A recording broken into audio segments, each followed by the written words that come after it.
This is Green Joker's Gambit. So, this is Balatro. You know what? We are gonna go and immediately start deflushing. We got some clubs here, man. Alright. Did you never get over your flush addiction while getting golds taken every deck? It was consistent, man. That's how I did it. It's made by Dylan PDX, by the way. So it's on itch.io if you want to give it a try yourself. I'll buy that. My first Jimbo. Thanks, Luigi, my main man, enabling my crippling gambling addiction. So that Luigi model is using smooth filter on the texture instead of hard pixels. Unplayable. Unplayable. Alright, you know what? Yeah, let's just start doing straights with a bunch of face cards. Card games turn my brain into static. I'm just sitting here like, wow, we look at the funny cards dance around the screen. This is a man's game. This was played by goddamn cowboys back in the day. You know, the old prospectors of America, when they were mining for gold and they were drinking whiskey in bars, they were playing Balatro, man. That's how it worked, okay? They were listening to, Piano, give me a whiskey partner. I'm gonna go gold steak, black steak. 200-year-old video game. Ooh, this is it. This is it. This is it. I need a jack. Do I have a jack left? Come on, jack, jack, jack, jack. Well, we're fucked. I guess we can do a pair. Didn't go too well, did it? Too bad. Okay, well, I'll keep playing here a little bit. What fucking game is this? I remember playing as a kid. So this game is Luigi's Balloon Castle. It was a joint game developed with, I think, Atari and the Philips CDI were making a console exclusively for the Philippines. And, you know, this was recently uncovered from Lost Media.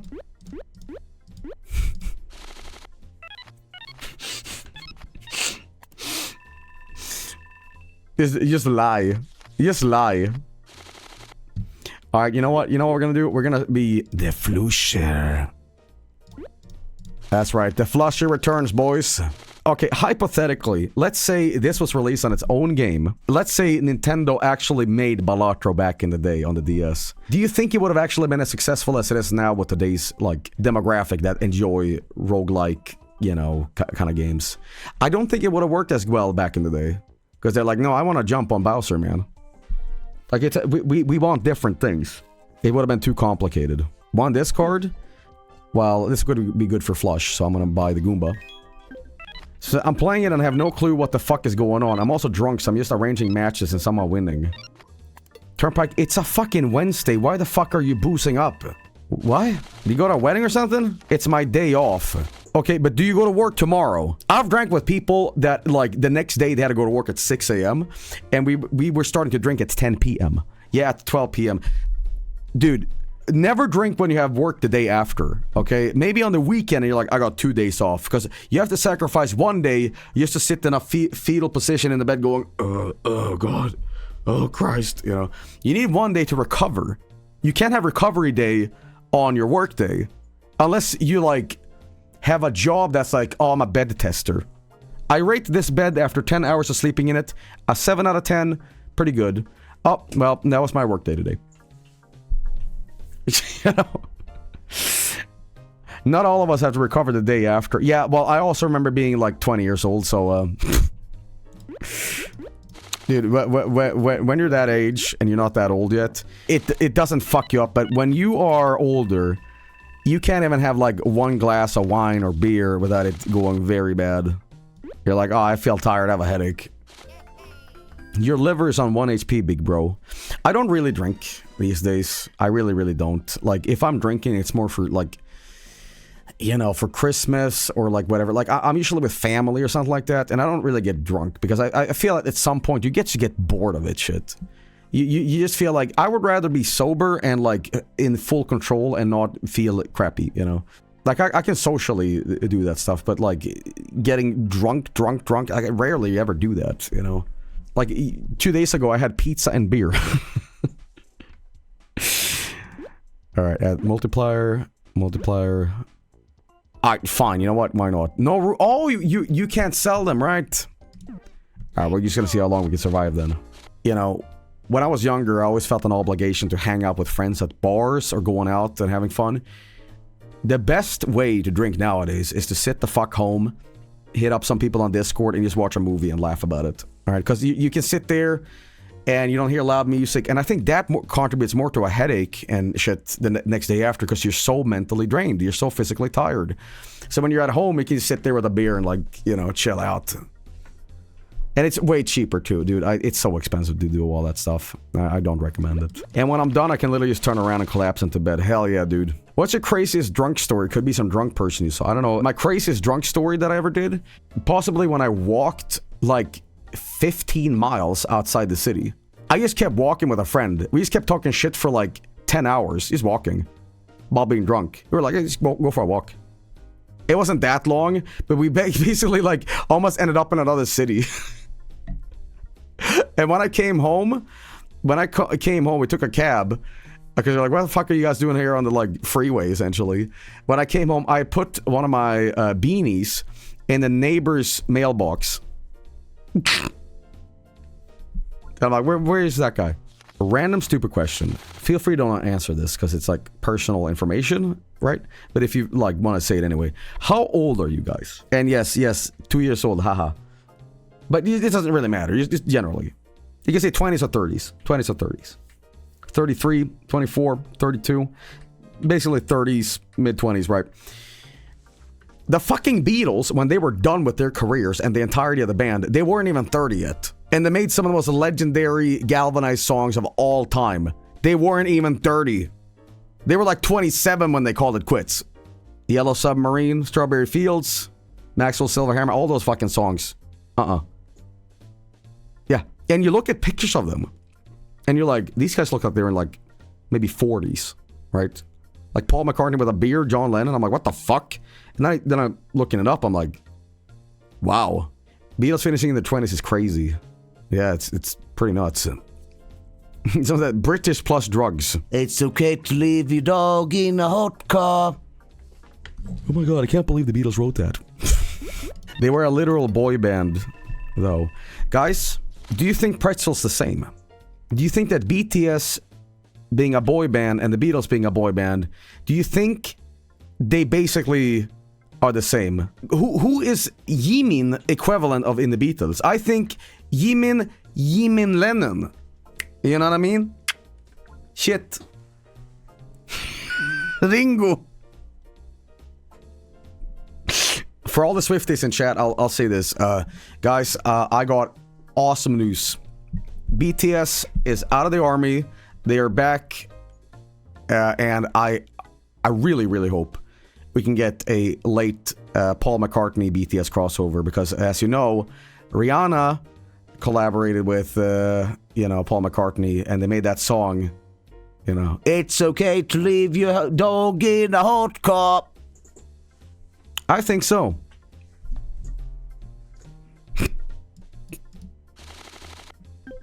I think you killed Taylor Swift. Yeah, but she came back. It's fine. Alright, how are we doing on here? We have one hand left. Holy shit. Can we still recover? Yes, we can. Oh my god. Oh my goodness. Okay. Uh-huh. Will it be enough? I think so. Oh my god, it is not! Pivot. I've played thousands of hours of Balatro, and I will never understand what the fuck pivoting to high card. Like, unless you're playing fucking like Hanging Chad, Photo Chad, like what was the dude doing? What the fuck? And that worked? Was he playing with like the Queen multiplier and Spectral carded like the same shit, or what the fuck? What? I don't think I've ever in my life said, you know what, we're gonna go for a high card build. High card build is so busted. I think high card builds only really you can sort of rely on if you're playing like low stakes. Like if you're going to gold stake, good fucking luck. Let's hypothetical black deck gold stake. I can win with high card build 10 times in a row. Yeah, right. I feel a lot of the YouTuber guys that are playing Balatro and they're fucking amazing at it. I hate to say it, but at the end of the day, I have to squint at me like, are you for real? Like, you actually this good? Or are you playing fucking seeded runs? Like, okay, here's the thing. Even though I'm like, I can be sitting there playing Balatro by myself, I still like scream and holler at the game if I get something really good. I fist pump like, fuck yes, yes. But those guys play like, oh, neat. Negative blueprint. Huh. Okay. Oh, negative brainstorm. That's weird. Okay. Oh, tribulate. Oh, okay. Hey, what's this? Oh. This like, holy shit. The magic is gone. The whimsy is gone. Balatro University has a math PhD, if I recall correctly. But you don't need to be a genius to play Balatro. You just have to be on the good side. You have to be in the league with the devil, so you can just get lucky every time, you know? Doc from Balatro University has 4K hours at the game. You know what's funny? I was kind of saying the same thing when I was playing Balatro like last year. And I was talking shit about Doc from Balatro University, but I was being a dickhead, and I was saying like, hey, let's fucking go, man, you and I. Let's see if you got what it takes to take down the Flusher. And that sort of like echoed through the internet, and it reached him, and he replied, and he's like, all right, let's go, dude. And I immediately lost my footing, and I went, oop, no, I was just kidding, yoke, you know. Yeah, I don't know about that, man. It was yoke. Explain Balatro in fighting game terms. Okay, you know why Super Street Fighter 2, the Grandmaster Challenge, is still played by a fuck ton of people when, you know, Street Fighter 9 or whatever is still out? Because what matters the most is gameplay. Alright? You can smear on all the fucking HDR bloom and do all the things in your game, but what matters the most is the core meat of the game. And sometimes things are so tight, it's dick skin tight, that you keep coming back no matter where you are in life. Street Fighter 2 kind of plays like doo-doo. What? Yeah, maybe World Warrior, but not like the final Grandmaster Challenge. You know? The fundamentals. Now explain it to in Fortnite terms. Okay. I like trying to explain it to the children. You know what a Royal Flush is? Yeah? That's Victory Royale. And the Chug Jug is Brainstorm. Get Brainstorm. Okay? Explain it in Sonic terms. Oh, you know when Robotnik kicked a Chow to death? That's your brain on Balatro. You shouldn't, but it's damn fun. Can you explain it in brain rot terms? Okay. Ooh, okay. Guys, stop resetting me. By the way, please donate a laughing disco. Guys, boo-hoo-hoo, I feel so sad. We need 2 more people in the stream. And, oh my god, guys, someone needs to subscribe. Loop the video. Guys, stop resetting me. Stop saying 67. And stop donating. I hate it. I'm so annoyed by that garbage on YouTube. Surely someone else have seen these things on the YouTube live shorts. These fucking scamming worthless human beings. I'm sorry, there's one thing to scam, but it is absolutely malevolent as fuck to scam children. Because they don't understand better. That is fucked up, man. Yeah, it's called selling toys. I keep getting these live shorts where you have to pay $5 to wake them up. Oh yeah. My dad and my mom, you know, they're coming up for like late Christmas celebration, these kind of stuff. We agreed no presents this year. They said, Joel, Jesus Christ. And I said, yeah. And they're like, we don't want, you don't have to. We can just have a nice dinner instead. Everything costs so goddamn much. Let's just, okay. And I gotta be honest, I like it that way. You know why? Because Christmas and the holidays is more important about spending time with your loved ones instead of like, hey, guess what I got you? I got an LED hat. You know, it's what my family did this year. You're a sweet son. I try to, you know, I feel not everybody has the best relationship with their parents, and that's unfortunate, but I have a good relationship with mine. And because of that, you know, I feel literally that I owe everything to them because they created me. And that's why I'm a quote-unquote mama's boy. I always, as Mr. T said, treat your mother right. How did they create you? What my dad did, he took some clay, and my mother basically took the sap of a tree, and then that has nothing to do with the story, but I think they got drunk and somehow I appeared in an egg. I don't really know how that works, but yeah. Joel is a golem. I didn't really understand too much as a kid. And I remember, this is in 5th grade, and I still had no idea what sex was. Because, okay, here's the thing. I'm like, obviously I knew what sex was. You have to understand, when you have no idea what that is, and you go on Google and you find out what sex is, really. And you realize, wait, my parents did that? No. No. They don't get naked. What? In school, I had an argument with a friend. And I was like fully convinced that I'm like, all right, here's the thing. There's fucking and then there's the stork. My parents went with the stork route. They're not perverts. They don't get nude. Like, there's some other like clandestine secret to this. Like, they didn't do that. You know, God. Christ. What's wrong with you, man? Someone said not wrong. I was a stork baby. Guys, who's a stork baby in here? Would you give Santa 50 lashes? What? What? What does that mean? Fetish. How many people in chat have started a family since watching Joel? Well, one of my pals, Hootie.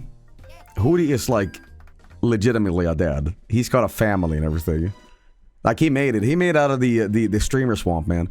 That guy figured it out.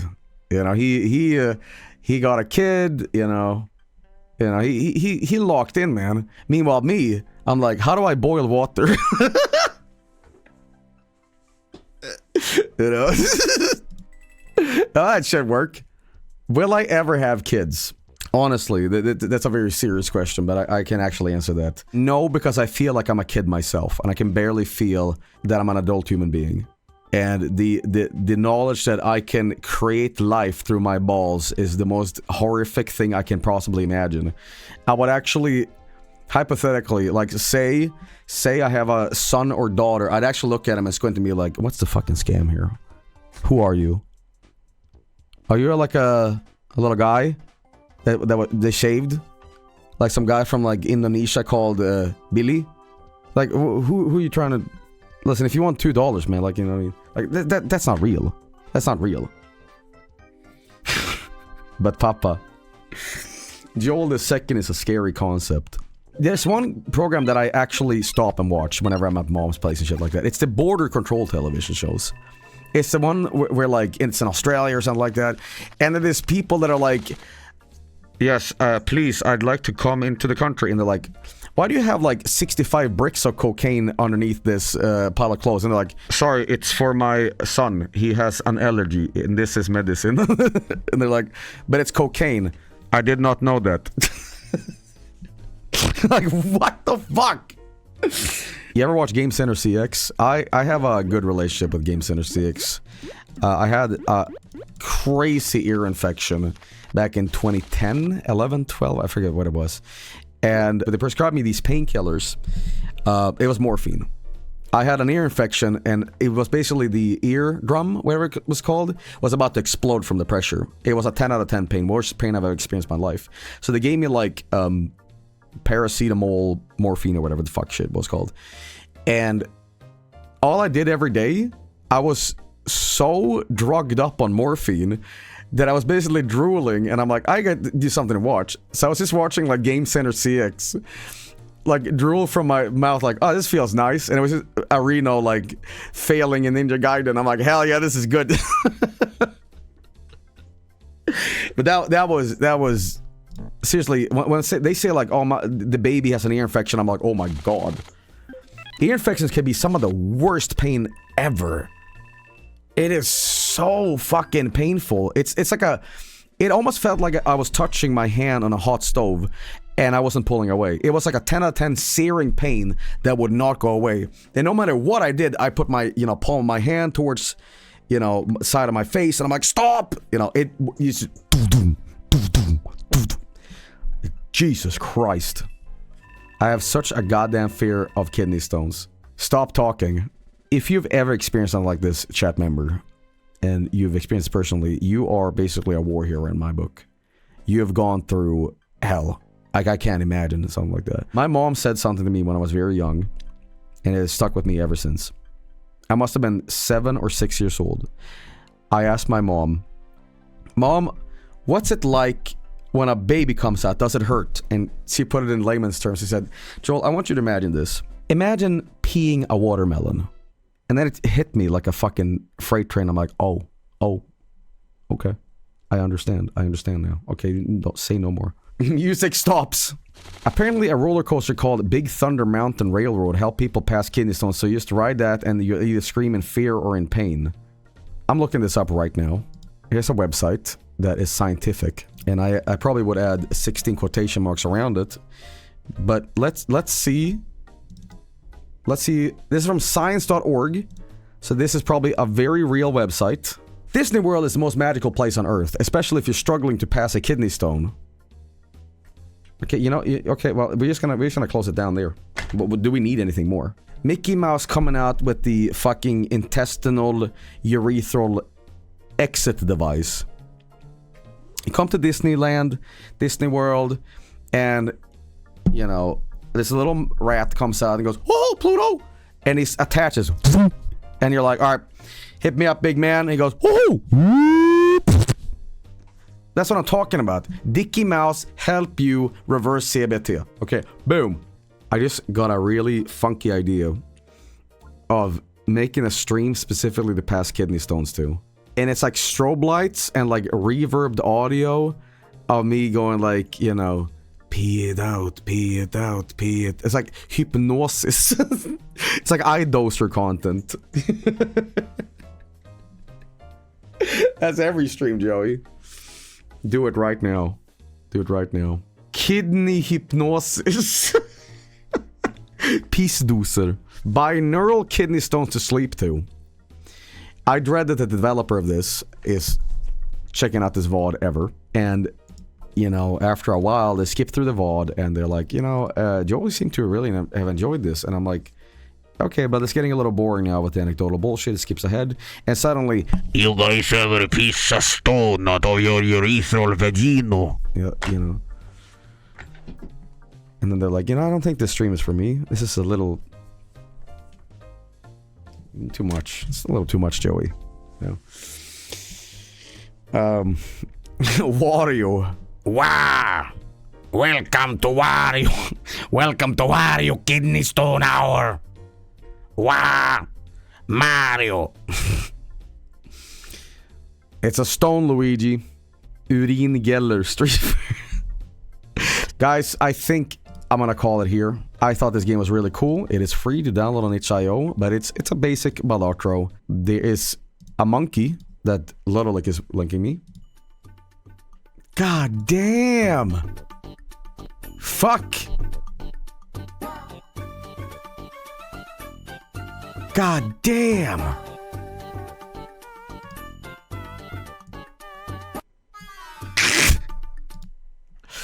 Thank you, that was very good. For now, peace out, and I'll see you tomorrow. Bye.